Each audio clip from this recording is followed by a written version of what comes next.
audio star in new Galaxy phones.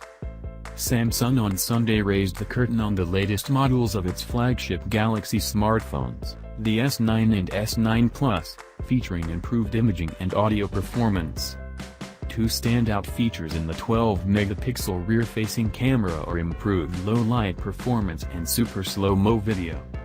By adding dual aperture capabilities to the camera, f1.5/f2.4, Samsung has boosted the unit's performance in challenging lighting conditions, allowing more light through the lens when conditions are dark and less in bright light. Samsung also made improvements in the processing of low-light photos.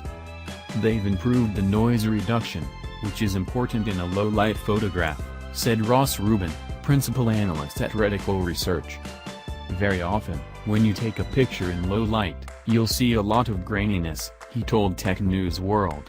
Samsung has taken advantage of the latest advances in processors, both theirs and Qualcomm's. In North America, the S9 models are built around Qualcomm's Snapdragon 845 processor. Super slow-mo. The camera also can capture video at super slow-mo speeds of 960 frames a second, which can drag out 0.2 seconds of live action into 6 seconds of slow-motion video. It's something that people are going to want to use sparingly to highlight a particular point of interest, Rubin said. Super slow-mo is very cool if you're into that, but not everybody is, Technilysis research chief analyst Bob O'Donnell told Tech News World. The cameras made an overall favorable impression on Patrick Moorhead, principal analyst at More Insights and Strategy.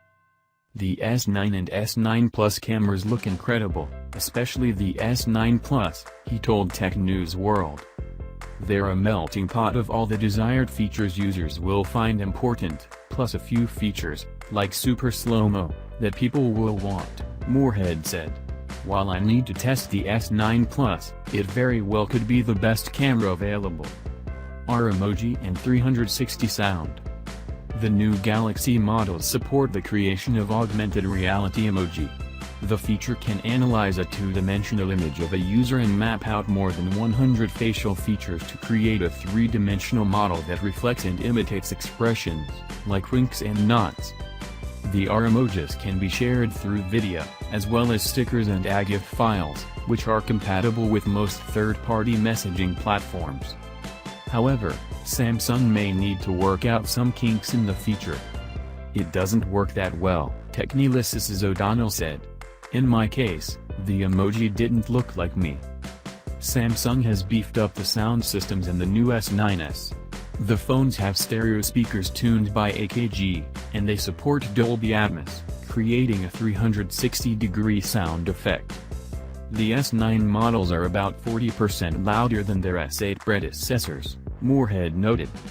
If they do Dolby Atmos well, said O'Donnell, it could be a real game changer for some people. It's a real nice feature and capability. New Smart Home app. With the S9s, Samsung has introduced SmartThings, a new connected home app.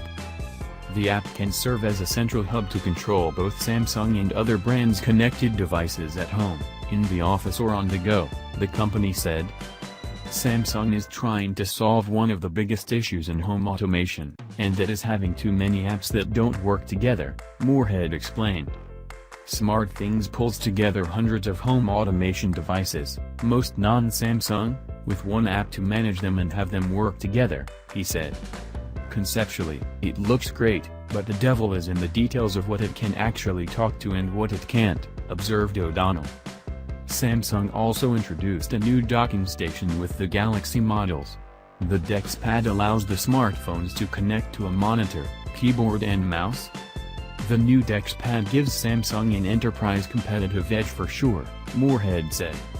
No other company has this kind of docking sophistication that turns the phone into a PC. No rush to upgrade. Will the new features in the S9 models spur an upgrade rush among Samsung owners?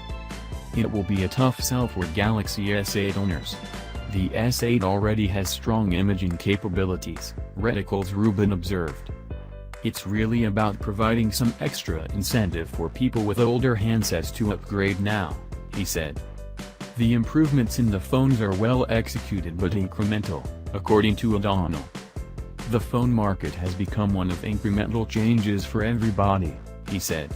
It's getting harder and harder to make a significant distinction, which is why people are holding on to their phones longer, and why the market is starting to decline.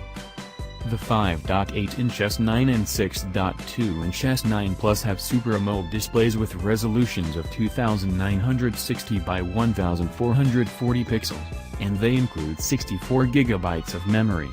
Pricing varies from carrier to carrier, with the S9 costing about $800 and the S9 Plus around $920, although trade-ins can knock off as much as $350 from those prices.